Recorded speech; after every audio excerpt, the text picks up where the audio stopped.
Je crois qu'on va passer aux questions tout de suite parce que tout a été à peu près dit par Vincent Schrecky. Je remercie de m'inviter ici. Quand j'ai vu Rendez-vous Ducasse, j'ai pensé gastronomie tout de suite, mais c'est pas Ducasse, c'est pas Alain Ducasse. Bon, voilà. Enfin, vos hors-d'œuvre étaient très consistants et je vais quand même essayer de rentrer un petit peu plus dans le détail de la mission qui m'a été confiée et l'équipe qui m'entoure. Donc ici, François Hilaire au premier rang qui est mon adjoint et qui vient du monde du travail, et puis Michael Miguer qui lui s'occupe plutôt de communication parce qu'on va avoir besoin beaucoup, on commence, de communiquer dans les semaines qui viennent puisque les choses commencent à se mettre en place. Alors, officiellement, je ne suis pas délégué interministériel à l'orientation, mais délégué à l'information et à l'orientation placé auprès du Premier ministre selon les termes de la loi du 24 novembre 2009. C'est un tout petit détail, mais qui montre que les choses ont évolué depuis mes prédécesseurs. J'ai eu 3 prédécesseurs qui sont Pierre Lunel, Bernard Thomas, actuellement directeur adjoint du cabinet de Luc Châtel, et Bernard Saint-Giron, qui était atteint par la limite d'âge. Mais mes 3 prédécesseurs étaient délégués interministériels à l'orientation et avaient surtout la différence principale, c'est qu'ils s'occupaient surtout de l'orientation initiale des jeunes et dans le cadre des réflexions autour de son titre à Martin Hirsch, c'était pas un ministère, mais en tout cas une délégation. C'était le Haut Commissariat. Haut Commissariat, voilà, des réflexions autour de l'avenir de la jeunesse française. Là, il est très clair que la mission qui m'a été confiée avec une lettre de mission du Premier ministre, tous mes prédécesseurs n'en ont pas eu, et en particulier le dernier, a pour but de réfléchir et de réformer l'orientation tout au long de la vie, d'où cette expression pour tous, puisque cette expression orientation pour tous, qui est sur le titre de notre livre collectif, est un label qui va être apposé sur un certain nombre de portes d'organismes, je vais y revenir dans un instant, et qui a été décidé après bien des discussions en réunion interministérielle à Matignon, avec les 5 ministères de tutelle dont je dépends, qui sont donc l'éducation nationale, l'enseignement supérieur et la recherche, la jeunesse, secrétariat d'État actuellement, le travail et l'apprentissage et la formation professionnelle. Donc ça fait 5 ministres et un certain nombre d'administrations avec lesquelles donc, nous travaillons pour essayer de mettre en place ces nouvelles structures, mais j'aime pas beaucoup le mot structure, donc plutôt ce nouvel élan donné au principe de l'orientation. La loi du 24 novembre 2009 a non seulement créé ce poste, l'a institué à l'article 4, mais elle a aussi créé un droit à l'orientation pour tous les Français. Alors c'est bien joli, ça, un droit de plus, c'est formidable. On est dans le pays des droits de l'homme, donc droit à l'orientation, c'est magnifique. Le problème, c'est que le droit ne peut être exercé qu'à partir du moment où on en a le goût. Et nous sommes dans un pays où malheureusement on n'a pas beaucoup le goût de l'orientation. Et encore aujourd'hui, être orienté, d'ailleurs l'expression même être orienté, implique une certaine passivité. Et pour les jeunes, par exemple, on reste toujours dans cette idée, si tu ne travailles pas à l'école, tu seras orienté, sous-entendu, tu iras en bac pro, en BEP, tout ce que tu veux, mais tu ne feras pas de belles études. Et par conséquent, tu vas rater ta vie. Donc tu as intérêt à bosser à l'école. On est toujours un peu dans cette mentalité, et c'est très très difficile de faire évoluer les choses. Le mot orientation, la mauvaise presse, d'ailleurs la preuve, vous avez parlé des conseillers d'orientation psychologues, ils ont souvent, de manière injustifiée, il faut le reconnaître, ils ont souvent mauvaise réputation. Rappelez-vous cette phrase dramatique dans Le Monde il y a 15 jours dans l'article de Keppel sur les banlieues. Donc c'est vrai que conseiller d'orientation, ça fait peur aux élèves qui sont en difficulté. Alors que ça ne devrait pas, puisqu'ils sont là, ces conseillers d'orientation, pour les aider et pour précisément leur donner un peu d'espoir dans la vie. Donc moi je retire de toute j'apprends ce métier, j'ai été nommé après bien des mois d'hésitation de la part des princes qui nous gouvernent, puisque la loi date de novembre 2009 et que j'ai été nommé fin juin 2010. Bon, je ne vais pas vous dire ici pourquoi moi, mais en 2 mots quand même, tel que j'interprète les choses, c'est qu'il y avait plusieurs possibilités. Il fallait prendre quelqu'un qui connaissait bien le monde de l'emploi, des adultes, ou quelqu'un qui connaissait bien l'éducation nationale. Et à ce moment-là, les gens de l'emploi auraient dit pourquoi l'éducation nationale tire-t-elle trop la couverture à elle. Il se trouve que je suis fonctionnaire de l'éducation nationale, mais compte tenu de mes prises d'opposition que vous avez rappelées, je me suis vraiment insurgé très fortement en étant président d'université contre cette espèce de politique du chien crevé au fil de l'eau qui est celle de l'enseignement supérieur français, où on s'occupe très très bien des bons élèves et des bons étudiants, c'est-à-dire les 30% qui ont une bonne mention au bac, ceux-là n'ont aucun problème, ce qui fait qu'on arrive à former une élite de très haut niveau qui explique que la France soit encore aujourd'hui une très grande puissance, malgré la crise, c'est une très grande puissance qui exporte, etc., parce qu'elle a une élite à la fois administrative dans les services de l'État ou les services déconcentrés ou dans les entreprises, qui est vraiment de niveau international. Et celle-là, cette élite-là, grosso modo, à quelques exceptions près, sort de la botte, c'est-à-dire des 30% de très bons lycéens, le plus souvent sortant des formations générales, parfois des formations technologiques, voire des formations professionnelles, mais en tout cas, ça c'est la botte. Et cela, si un élève qui réussit bien, en gros, et ça a été dit bien des fois encore par les enquêtes récentes, un élève qui est très bon à l'école primaire, sauf accident, a de fortes chances d'être bon au collège, d'être bon au lycée, de se retrouver en classe préparatoire, ou dans un bon IUT, ou dans un bon BTS, ou dans une école post-bac, et de réussir assez bien sa carrière. Il est sur les rails, vous venez de le rappeler, il n'a pas trop de soucis à se faire pour son avenir, tout est tracé, et surtout quand on a le diplôme, je l'ai rappelé, cette dictature très très française du diplôme, quand on a le diplôme, on dirait que c'est pareil, quand on sort de Harvard ou de Princeton, diplômé ou pas, c'est quand même un viatique pour rentrer dans des postes de responsabilité de la politique ou de l'économie américaine. Mais en France, le diplôme est une véritable dictature. Pourquoi pas, sauf que ça présente un petit inconvénient, c'est qu'un certain nombre de gens se démobilisent à partir du moment où ils ont le viatique, et on le voit y compris pour des cadres supérieurs de la fonction publique, moins dans l'entreprise, parce que ça se voit beaucoup plus facilement, mais il faut le reconnaître.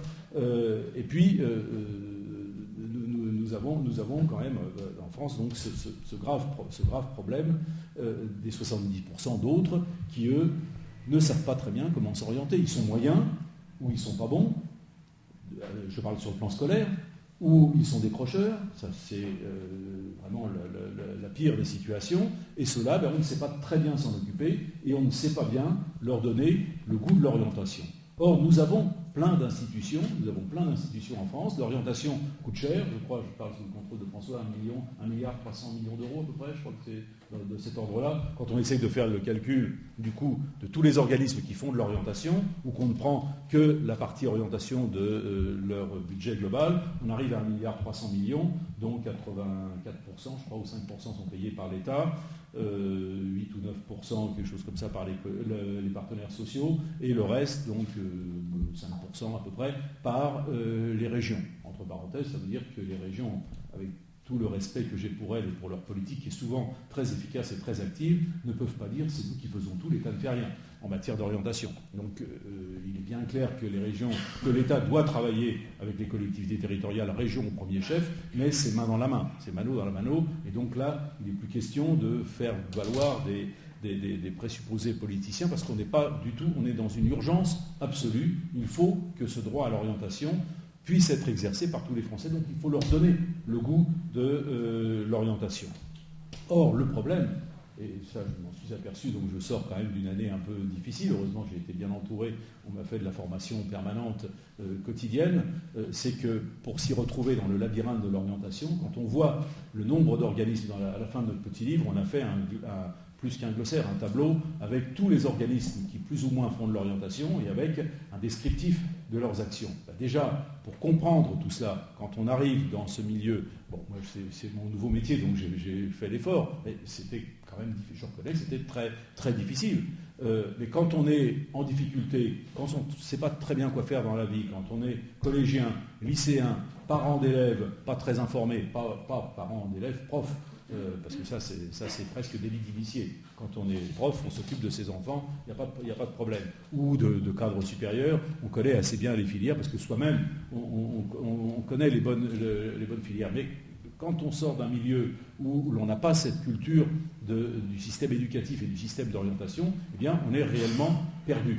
Et donc, ce qu'il faut, c'est apprendre aux gens à se retrouver dans ce labyrinthe. Ça a été un peu le but de ce petit livre, c'est de dire on va vous donner quelques clés et essayer de vous donner le goût, de vous, enfin, à tous nos compatriotes, de vous donner le goût de l'orientation tout au long de la vie. Et ça, vous l'avez aussi dit dans votre introduction, c'est très important de s'enlever de la tête l'idée qu'on est sur des rails une bonne fois pour toutes. Soit sur les bons rails qui vont vers les lendemains qui chantent, soit sur les mauvais rails qui vont vers une vie de labeur répétitif et sans intérêt, mal payé, etc. Par conséquent, avec ce résultat qu'on obtient dans les sondages, tout le temps, enfin, tous les news font ça régulièrement, où on s'aperçoit que les Français, en majorité, hélas, pensent beaucoup trop au week-end, aux vacances et à la retraite, et surtout se disent à plus de 50%, parfois plus, selon la façon dont on pose les questions et les instituts de sondage, à plus de 50%, pas très heureux dans leur travail, et donc désireux d'en changer, mais au fond, ne sachant pas comment faire. Alors qu'il y a plein de possibilités de trouver des conseils, de trouver les formations, à n'importe quel âge, de trouver du financement pour ces formations et de trouver surtout les bons conseils pour réussir à s'insérer professionnellement. Tout ça existe sur le marché, mais c'est en vrac, c'est en tas, et si l'on n'est pas bien au courant, bien entouré, bien conseillé par des gens en qui on a confiance, parce que ça aussi, quand on est en difficulté, très souvent, c'est difficile de trouver la bonne personne en qui on aura confiance. Et l'accompagnement personnalisé est indispensable, est possible, mais très difficile. Donc, ce qu'a voulu la loi, je vais rentrer un petit peu plus dans le détail des procédures, de cette mise en place de cette réforme du service public de l'orientation, ce qu'a voulu la loi, c'est qu'il y ait une porte d'entrée facile pour tous les publics, et en particulier, bien entendu, pour les publics les plus défavorisés. Et cette porte d'entrée, elle est triple. Elle est d'abord dématérialisée, et ensuite, elle est d'accueil physique, matérialisé, personnalisé et en présentiel. Donc, le service dématérialisé de l'orientation, il va prendre deux formes très rapidement, avant la fin de l'année, donc d'ici le début décembre. Il va prendre deux formes. D'une part, un grand site internet unique, s'appelant Orientation pour tous, facile d'accès, convivial, d'une ergonomie qui permette à tout le monde de s'y retrouver en posant les bonnes questions et ayant la bonne réponse. Vous me direz, ça existe déjà. Par exemple, pour les jeunes, il y a le site ONICEP qui est remarquable, de très grande qualité, mais il ne concerne que les jeunes. Il n'y a pas le tout au long de la vie, ou de manière très marginale. Ça ne concerne que les jeunes. Et puis, il y a des sites pour le tout au long de la vie, qui sont soit des sites de FONGECIF, soit des sites des CARIFOREF de chaque région, mais avec d'ailleurs un financement qui vient de l'État, des partenaires sociaux, des régions. Mais le problème, c'est que chaque région a imaginé son site à sa manière et a voulu imprimer sa marque. On n'est pas passé par le même protocole. Donc ça donne quelque chose de difficile d'accès qui ne favorise certainement pas non plus la mobilité interrégionale. Parce que si vous êtes en Picardie, c'est plus difficile de trouver de l'information nationale sur des formations pour adultes et avec une connaissance des débouchés professionnels de ces formations. Et donc s'il faut aller chercher une information en PACA ou en Languedoc-Roussillon, il faut retourner sur les sites, trouver le site et y aller, c'est pas très simple. Donc ce qui a été décidé, c'est d'avoir un site unique qui rassemblerait l'information provenant à la fois de l'ONICEP pour la formation initiale, c'est très bien fait, mais aussi de toutes les régions, lesquelles collectent à la fois des informations venant du secteur public, du secteur privé, des branches professionnelles, et d'essayer d'harmoniser tout cela et d'avoir un site pratique, facile d'accès, unique. Ce site, donc, va être mis en place, est en train d'être mis en place par un organisme que certains d'entre vous, ou beaucoup d'entre vous connaissent bien, qui est Centre Info. Centre Info, donc, est un organisme paritaire, financé par l'État, par les régions et par les partenaires sociaux, qui a son siège à la Plaine Saint-Denis et qui a déjà un site qui s'appelle le portail Orientation et Formation, mais qui justement reproduit un peu cette accumulation, ce labyrinthe, et n'est pas très très facile d'accès pour quelqu'un qui n'est pas initié. Pour un professionnel de l'orientation, on s'y retrouve, mais pour quelqu'un qui n'est pas pour l'usager lambda et surtout l'usager en difficulté, mais qui a quand même la possibilité, qui sait manier Internet, c'est pas très facile de s'y retrouver. Il y a beaucoup d'impasses, de risques d'erreur. Donc, nous avons un financement pour cela qui a été mis en place par les partenaires sociaux dans le cadre du Fonds de sécurisation des parcours professionnels. C'est en train de se sécurisé comme les parcours professionnels sur le plan financier. Et donc, Centre Info va bénéficier d'un financement pour refondre ce site et le rendre parfaitement clair et accessible. Deuxième porte d'entrée du service public de l'orientation dématérialisée, le téléphone. Pour les gens qui n'ont pas accès à Internet, qui n'ont pas d'ordinateur, qui ne savent pas s'en servir, le téléphone nous semble indispensable. Et donc, nous mettons en place un numéro gratuit, ce qui est convenu d'appeler gratuit, donc avec juste le prix de l'appel téléphonique, mais qui sera donc un numéro de téléphone géré par la DILA, donc la Direction de l'information et de la documentation administrative, et de... Légal et administratif. Légal et administratif, pardon. Voilà, donc la DILA avec laquelle nous travaillons, avec cet organisme avec lequel nous travaillons beaucoup, est en train de préparer tout cela. Donc on a fait des protocoles de questions. Il va y avoir donc ce sera un numéro spécifique, mais qui sera en réalité rattaché au 3939, donc qui s'occupe bien entendu d'informations administratives, mais il y aura un numéro spécifique pour l'orientation et des conseillers spécialisés. Donc ce portail téléphonique sera un premier portail, un premier niveau.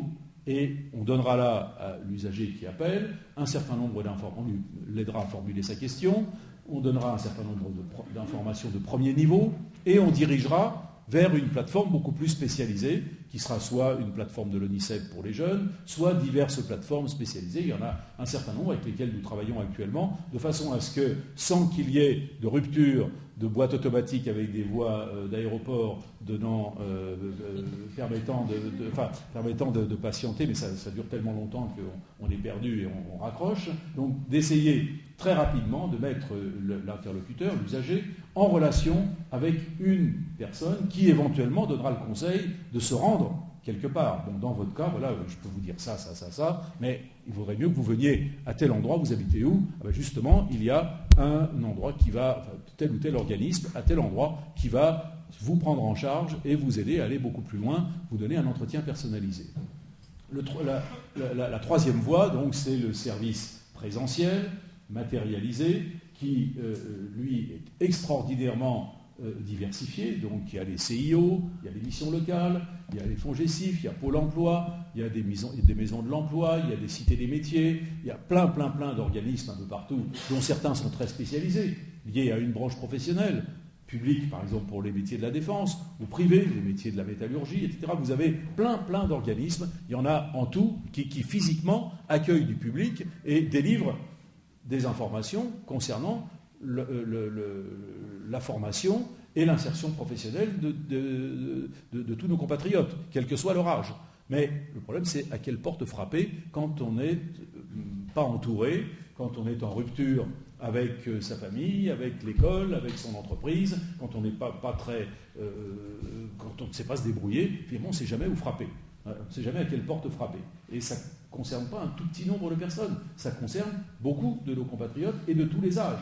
Donc il y a toute une politique pour les jeunes qui a été mise en place, qui est en train d'être mise en place en ce moment autour de la prévention des décrocheurs, du raccrochage des décrochés, que ce soit des collégiens ou des lycéens, c'est très bien, sous l'autorité des préfets de département, mais ce qu'a voulu le législateur, c'est qu'il y ait une coordination de l'orientation physique, c'est-à-dire en présentiel, et que les différents organismes que je viens de nommer, plus plein d'autres, à l'échelle locale, des bassins d'emploi, des bassins de vie, à l'échelle de la proximité de tous nos compatriotes. Donc c'est le plus grand territoire, c'est le territoire de la taille d'un arrondissement. Mais dans des zones plus peuplées, ça peut être des territoires beaucoup plus petits, mais en tout cas que chacun sache qu'il peut se rendre quelque part où il y aura ce logo Orientation pour tous, qui a été approuvé par un arrêté interministériel, et en frappant, en poussant la porte d'un organisme, quel qu'il soit, mission locale, ou CIO, ou n'importe quoi,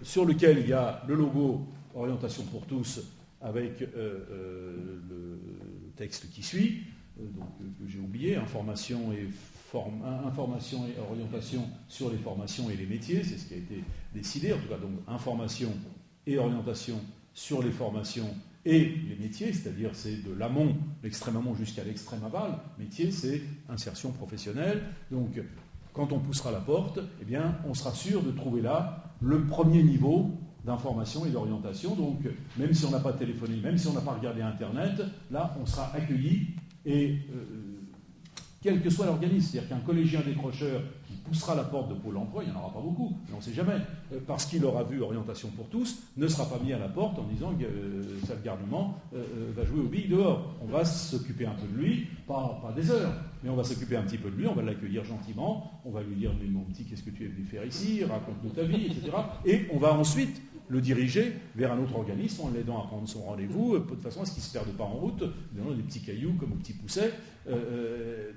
Bon, je caricature, mais c'est ça l'idée, c'est de donner à l'orientation quelque chose un accueil un peu chaleureux et surtout un peu efficace, où les gens ne se disent pas, j'ai besoin de quelque chose, mais je ne sais pas où aller et on ne s'occupe pas de moi. Donc c'est vraiment de fournir un service personnalisé de façon à matérialiser ce fameux droit à l'orientation qu'a voulu le législateur. Ce n'est pas facile à mettre en place pour plein de raisons. Je les résume, il y aura sûrement des questions qui vont permettre d'aller plus loin. Ce n'est pas facile à mettre en place d'abord parce que ça bouleverse des habitudes.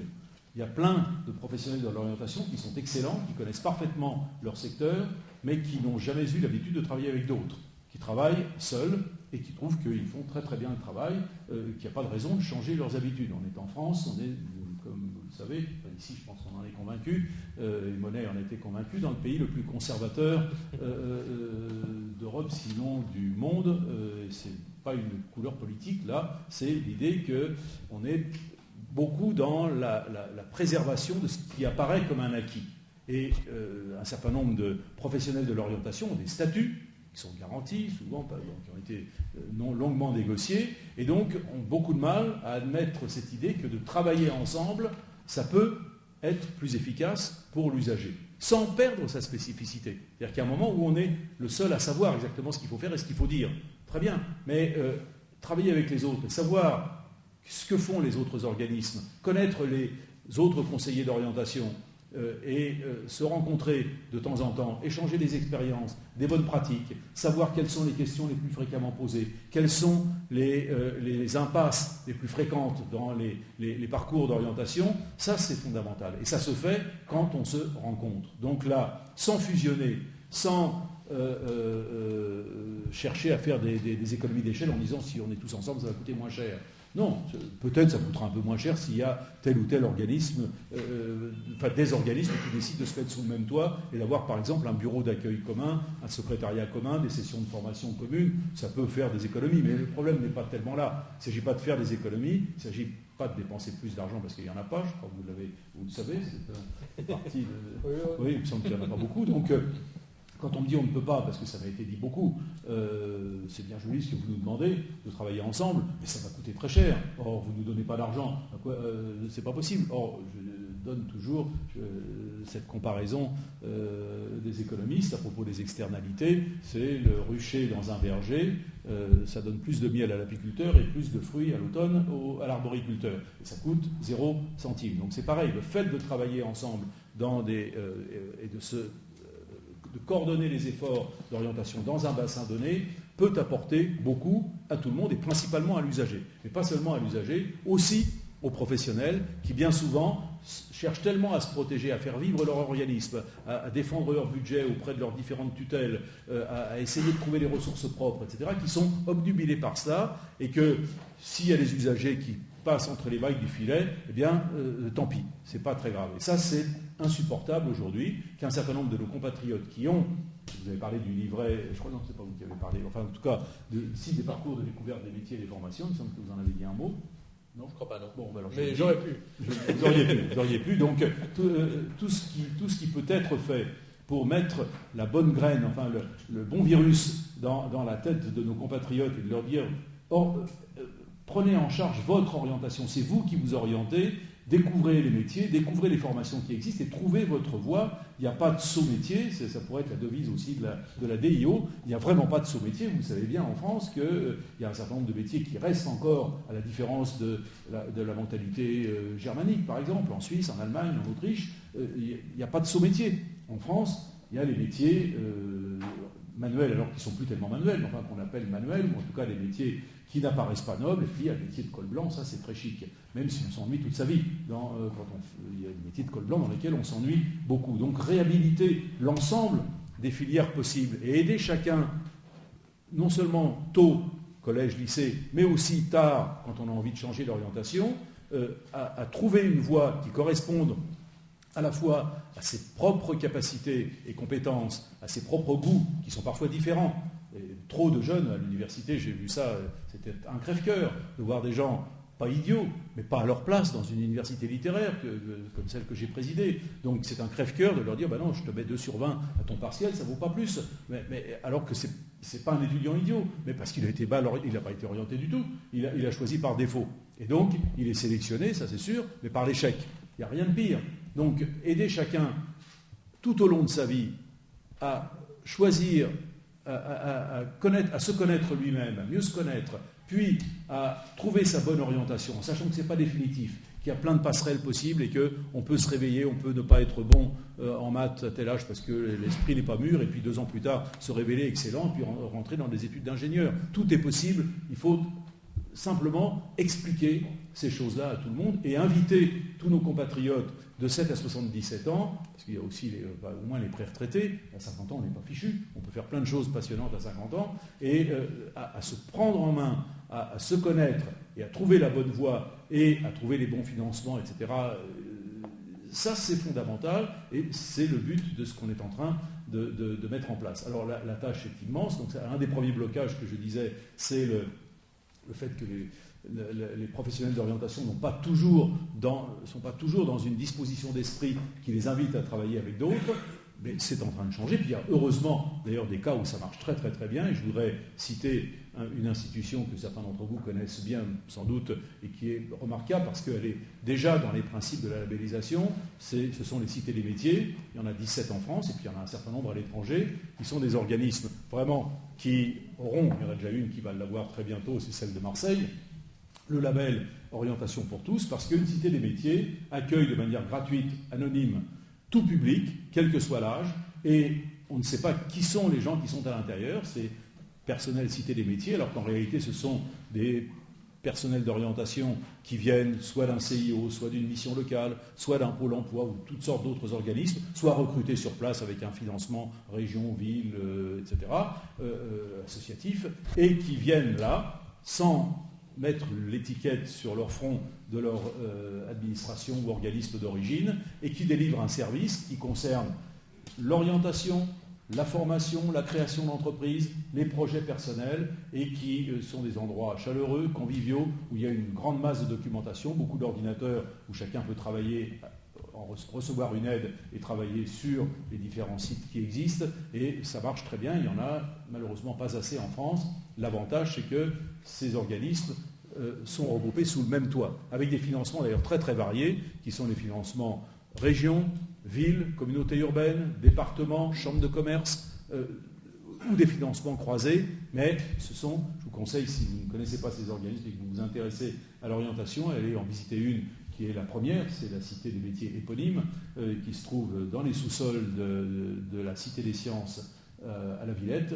et qui est absolument remarquable, qui a été créé sur une espèce de manière très improbable, puisque son fondateur, qui est aujourd'hui l'animateur du réseau Cité des métiers, Olivier Lasvernia, c'est un astronome et qui était torturé, enfin très malheureux du fait que les métiers scientifiques n'avaient pas bonne presse. Il y a 20 ans, ça vous dit 7 ans, je crois qu'il a créé ça, et donc il travaillait avec la Cité des sciences, il a obtenu de créer ça, d'abord pour réhabiliter les métiers scientifiques, y compris auprès des filles, qui, les métiers scientifiques, c'est pas dans la tradition française. Et puis, petit à petit, il a étendu son champ, tout en restant astronome, mais de plus en plus, il est devenu monsieur orientation tout au long de la vie, et il a créé ce concept magnifique de Cité des métiers qui est en train de se diffuser en France et à l'étranger, mais lentement, parce que c'est compliqué de monter des maisons communes. Donc c'est pourquoi le législateur et surtout les interprétations de la loi qu'en ont donné le Conseil d'État et le gouvernement n'obligent pas les organismes qui vont travailler ensemble à se mettre sous le même toit. Ils peuvent être, ils peuvent faire chambre à part dans un bassin de vie, dans un bassin d'emploi, mais s'engager à travailler ensemble, tout en étant dans des locaux séparés et en mettant tous, chacun sur leur porte, orientation pour tous, d'accepter d'accueillir tout public. Donc voilà ce que nous sommes en train d'essayer de mettre en place, d'essayer de clarifier donc le paysage, et à partir donc du mois prochain, on va commencer à communiquer et à en parler. Là, nous avons voulu faire ce petit livre que personne ne nous a demandé, mais parce qu'il nous a semblé que c'était un moyen à la fois de donner quelques clés, c'est loin d'être parfait, hein, puis j'espère qu'il y aura plein d'éditions et qu'on pourra l'améliorer. Donc si vous avez des critiques, nous les recevrons avec grand plaisir, ou des suggestions d'amélioration. Il faut qu'on renforce tout au long de la vie qui est compliqué, qui est extraordinairement compliqué dans aujourd'hui. Et nous allons communiquer autour du numéro de téléphone, autour du site internet et autour de la mise en place des premiers labels Orientation pour tous. Donc je ne suis pas rentré dans le détail juridique de la délivrance du label. Il faut faire une demande auprès du préfet de région quand on veut être labellisé. Enfin, un ensemble d'organismes doit être labellisé. Ensuite, il y a un examen, en 2 mots, un examen par le comité de coordination régionale emploi et formation professionnelle ou sa commission spécialisée orientation, information orientation, et puis ensuite, donc après avis positif, le label est accordé par le préfet de région, mais en accord, tout ça doit être en accord avec la région. Ça a été non seulement précisé par le fait qu'il y a un avis du CCREFP, co-présidé par la région, et par une circulaire qui a été envoyée au préfet et au recteur, leur demandant de réfléchir à l'architecture ou à la territoriale de l'orientation pour tous, en étroite coordination avec les présidents de région. Alors, ça marche bien dans certaines régions, ça marche moins bien dans d'autres. Je pense, après avoir fréquenté, ou parcouru beaucoup de régions de France depuis 1 an, que dans la plupart des régions, les choses marchent bien, que ce n'est pas un vrai sujet de conflit entre État et région, même si, comme je ne vous apprends rien, la couleur politique n'est pas la même, sauf dans 2 régions. Mais le problème n'est pas là. Il y a urgence, il y a le feu au lac dans le domaine de l'orientation. Il n'est pas normal que nous ayons encore tant de chômeurs et tant de gens mal dans leur peau, dans leur travail, tant de jeunes au chômage, tant de jeunes qui ratent leurs études alors qu'ils pourraient les réussir s'ils étaient bien orientés, s'ils étaient bien aidés à s'orienter eux-mêmes. Je fais attention au langage. On n'oriente pas un jeune ou un vieux, d'ailleurs pareil. On l'aide à s'orienter et on lui donne tout ce qu'il faut. Plus il a d'informations, mieux il s'oriente lui-même, mieux il trouve sa voie. Et c'est ce que nous voulons. J'espère ne pas avoir été trop long. Donc je pense que vous avez un certain nombre de questions à poser ou de précisions à demander. Merci de votre attention.